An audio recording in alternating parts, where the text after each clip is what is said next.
अब बात करते हैं इस वक्त की एक बड़ी खबर की। खबर यह है कि महंगाई के आंकड़े आ गए हैं।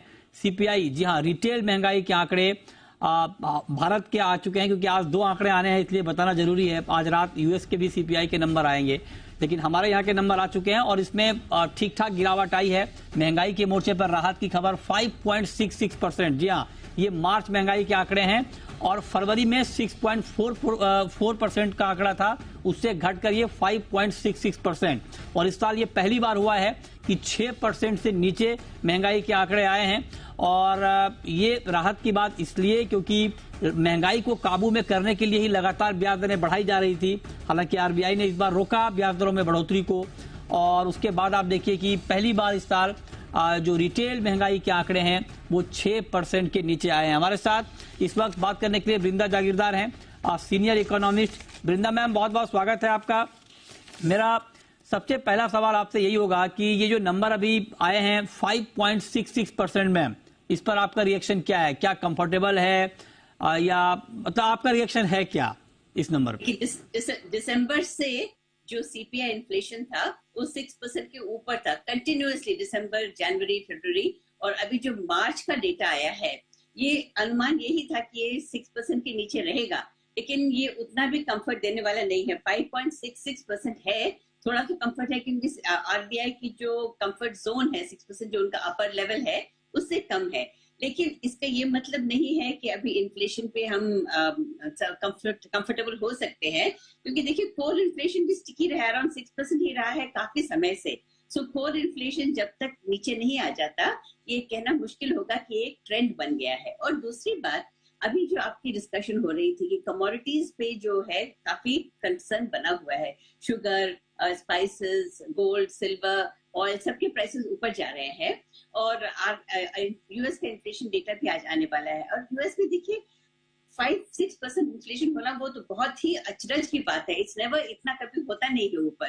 तो इन्फ्लेशन की तरफ को लेकर जो कंसर्न बना हुआ है वो एकदम इट्स वेरी वेरी लेजिटिमेट। और इंडिया में भी अभी देखिए मॉनसून का भी सिचुएशन जो है, इस बार कह रहे हैं कि शायद बिलो नॉर्मल हो, तो मॉनसून की स्थिति कैसे हो सकती है वो भी देखना पड़ेगा। और अभी जो आपने बताया, जो आपने खबर दी है कि जो दाल की प्राइसेस को लेकर जो स्टेप्स दिए जा रहे हैं, उससे ये भी अंदाजा लगाया जा सकता है कि देखो कि दाल की कीमतें भी बढ़ सकती हैं। तो ओवरऑल जहां तक इन्फ्लेशन का कंसर्न है, तो इन्फ्लेशन अभी 5.66% है। ये तो अच्छी खबर है कि चलो कम से कम 6% के नीचे तो उतरा, लेकिन ये कब तक ऐसे बना रहेगा ये कहना थोड़ा मुश्किल है, क्योंकि स्थिति ऐसी बन रही है कि जो एग्रीकल्चरल कमोडिटीज है उसमें शॉर्टेजेस होने के आसार दिख रहे हैं। और अगर मॉनसून में कमी आई तो फिर नेचुरली हमारे लिए तो और भी प्रॉब्लम हो जाएगा।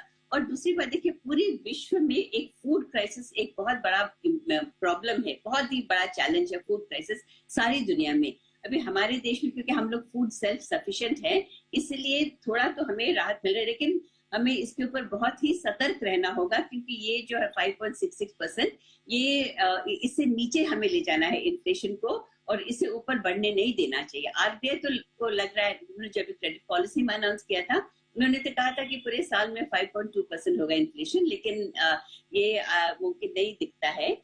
और अर्बन इन्फ्लेशन, रूरल इन्फ्लेशन दोनों अभी तक फरवरी को कंपेयर करने से कम है, लेकिन फिर भी हमें इन्फ्लेशन की तरफ से मुझे नहीं लगता कि हमें कुछ ज्यादा राहत मिली है।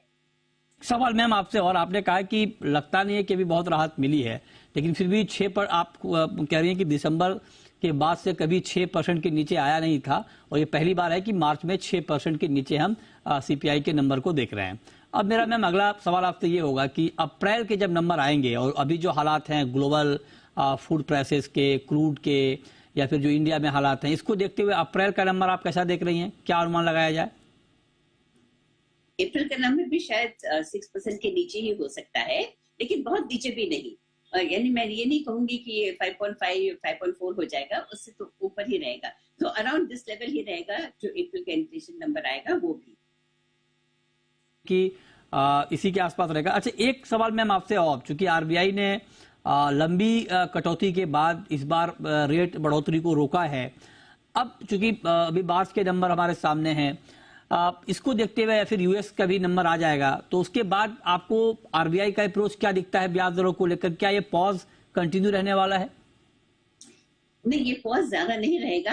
आरबीआई गवर्नर ने अपने भाषण में बहुत कुछ ही बिना कहे भी कह दिया, और उन्होंने ये कहा कि हमें इन्फ्लेशन को लेके किसी भी टाइम पे हम चेंज कर सकते हैं। यानी उन्होंने स्टांस नहीं बदला है, स्टांस वही रखा है, और ये भी कह दिया कि इन्फ्लेशन को लेकर हमारी जो चिंता है वो बनी हुई है।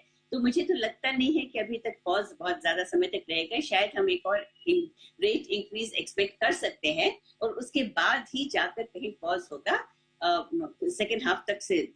अभी जो पॉलिसी आएगी उसमें लगता है कि अभी जो RBI will increase inflation, RBI repo rate by 0.25 percentage points, और उसके बाद जाकर ही थोड़ा लंबा पॉज होगा, स्टांस में भी चेंज होगा, और उसके बाद में भी दिसंबर या जनवरी तक हम रेट कट का सोच सकते हैं। लेकिन अभी तक जो इन्फ्लेशन के ऊपर लेके कंसर्न जो बनी हुई है वो I think it will be continuing, क्योंकि मॉनसून देखिए, मॉनसून का इम्पैक्ट भी देखना है हमें। अगर वीक मॉनसून होता है तो उससे सेंटिमेंट पे भी असर होगा और नेचुरली प्रोडक्शन पे भी असर होगा। ये बात आपकी ठीक है, लेकिन चूंकि मानसून को लेकर दो रिपोर्ट आ गई है। एक तो प्राइवेट एजेंसी स्काईमेट की, वो कह रहा है कि बिलो नॉर्मल। आईएमडी का कहना है कि नॉर्मल मानसून रहेगा, सामान्य मानसून रहेगा। 96% बारिश का अनुमान दिया है। हम लोग थोड़ा पॉजिटिव सोचते हैं, और पॉजिटिव सोचते हुए अगर ये मानकर चला जाए कि हाँ अच्छी बारिश हो जाएगी, नॉर्मल मानसून रहेगा, तब मैम क्या हम 5% के आसपास आता हुआ देखेंगे महंगाई के आंकड़ों को? हाँ, अगर बारिश अच्छी होती है, प्रोडक्शन अच्छा होता है, मार्केट में कमोडिटीज अच्छी आने लगी हैं, तब तो यानी कोई स्टोरेज और होर्डिंग वगैरह का प्रॉब्लम नहीं है, और अवेलेबिलिटी भी अच्छी है, तब तो हाँ 5% के नीचे आ सकता है। आरबीआई का अनुमान भी देखिए, उन्होंने कहा है कि 5.1, 5.4 और फिर एंड पे 5.2 होगा। तो और पूरे साल के लिए उन्होंने 5.2 ही दिया है। तो इट इज पॉसिबल, अगर हमारी एग्रीकल्चर की सिचुएशन, बारिश की सिचुएशन अच्छी होती है, तो यस इट इज पॉसिबल कि इन्फ्लेशन 5% तक आ सकता है। करीब अगर अच्छी बारिश होगी तो 5% तक महंगाई के आंकड़े आ सकते हैं।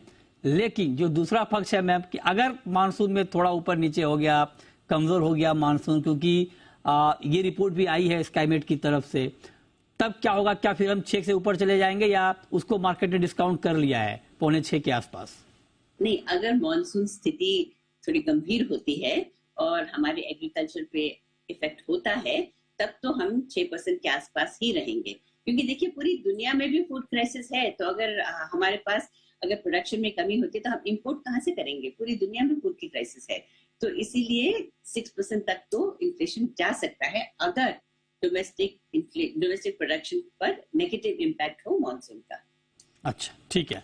बहुत शुक्रिया मैम आपका डिटेल में महंगाई के आंकड़ों पर बात करने के लिए, कि आगे के हालात क्या हो सकते हैं। बहुत शुक्रिया आपका हमारे साथ जुड़